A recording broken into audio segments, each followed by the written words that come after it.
فوفانا كوليبالي فوفانا كوليبالي برا كوليبالي برا كوليبالي برا بيبي بيبي بيبي بيبي بيبي فوفانا صار وفوفانا صار وفوفانا صار وفوفانا صار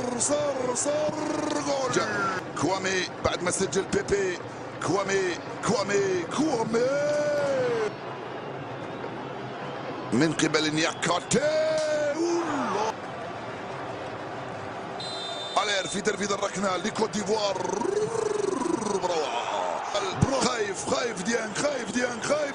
الرميه الرابعه لمنتخب كوت ديفوار الرميه الرابعه لمنتخب كوت ديفوار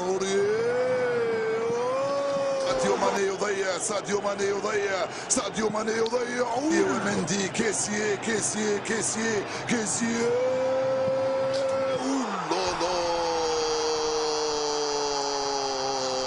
أتمنى دعمكم للقناة وشكرا على المشاهدة.